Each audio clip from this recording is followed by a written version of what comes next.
इस बार छुट्टियों में रैना जब गांव आई तो मामा को बेहद गुमसुम पाया। वो मामा जिन्होंने उसके माता पिता के गुजरने के बाद उसे कभी भी उनकी कमी महसूस नहीं होने दी। यहाँ तक कि उन्होंने उसके लिए खुद शादी ना करके अपना घर भी नहीं बसाया।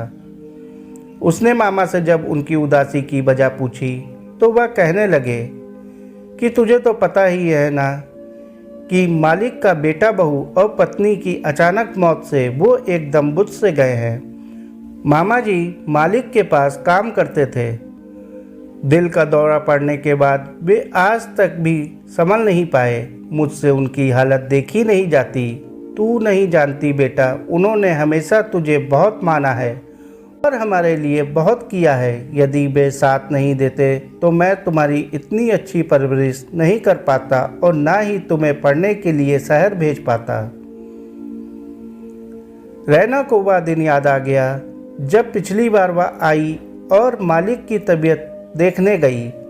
मामा के साथ सारा दिन वह हवेली में ही थी। मालिक की हर छोटी सी छोटी ज़रूरत का वह ध्यान रख रही थी। मामा बेहद खुश नज़र आ रहे थे। मालिक ने कहा, जब तक रहना है इसे रोज़ लेकर आया करो। मामा ने यही किया। वह रोज़ जाती, अपनी चटपटी बातों से मालिक को खूब हंसाती।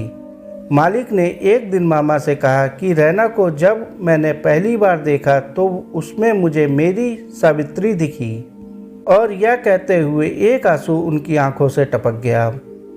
मामा की बातें रैना बड़े ध्यान से सुन रही थी। तो फिर मामा ने रैना के करीब आकर उसका हाथ थामा और कहा, तू चाहे तो मालिक को फिर से खुशियाँ दे सकती है।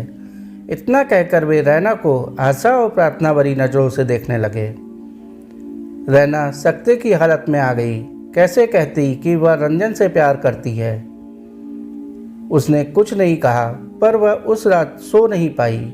सुबह उसने रंजन को सारी बातें बताई तो रंजन ने तुरंत कहा, अरे यह तो लॉटरी लग गई, तुम शादी कर लो उनसे।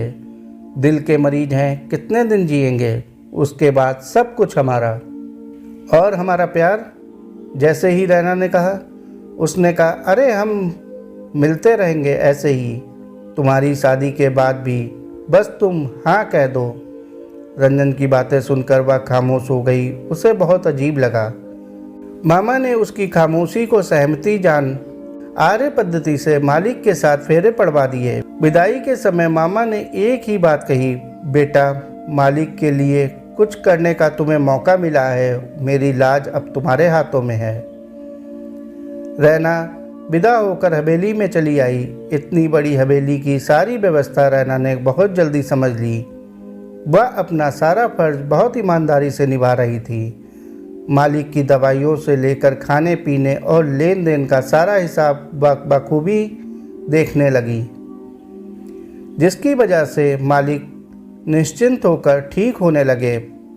पर मालिक को अब वह पहले वाली रैना कहीं नज़र नहीं आ रही थी। उन्होंने रैना से कहा, देखो तुम अगर इस रिश्ते से खुश नहीं हो तो मुझे छोड़कर जा सकती हो, मुझे ज़रा भी बुरा नहीं लगेगा। अपने मामा की तुम चिंता मत करो, उसे मैं समझा दूंगा।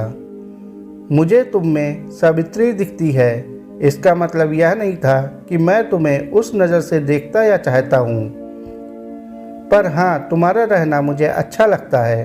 रैना ने कुछ नहीं कहा, पर उसकी खामोशी उनसे बहुत कुछ कह गई। रैना की रंजन से रोज़ बातें होती रहीं। एक दिन रंजन ने कहा, यार तो मरने की जगह जी उठा, तुम भी वहाँ मज़े कर रही हो, थोड़े मज़े हमें भी करा दो। रैना ने पूछा, क्या मतलब? रंजन ने कहा, वहाँ से जो कुछ बटोर सकती हो बटोर लो और चली आओ। उस रात रैना फिर से सो नहीं पाई। एक तरफ ठाकुर जी और मामा थे, जिन्होंने उस पर विश्वास कर सब कुछ उसे सौंप दिया, और एक तरफ रंजन, जिसे उसने सब कुछ माना और चाहा, पर आज उसकी सोच ने उसे हिला कर रख दिया। आज उसे अपनी ही पसंद पर शर्म आने लगी। वह धीरे से उठी, मालिक के सिरहाने आकर चाबियां रखी। वह निश्चिंत होकर सोने चली आई, क्योंकि उसका ज़मीर जाग उठा था। साथियों, कहानी को आखिर तक सुनने के लिए आपका बहुत बहुत शुक्रिया। कहानी अच्छी लगी हो तो कहानी को लाइक और चैनल को सब्सक्राइब कर लीजिए। धन्यवाद।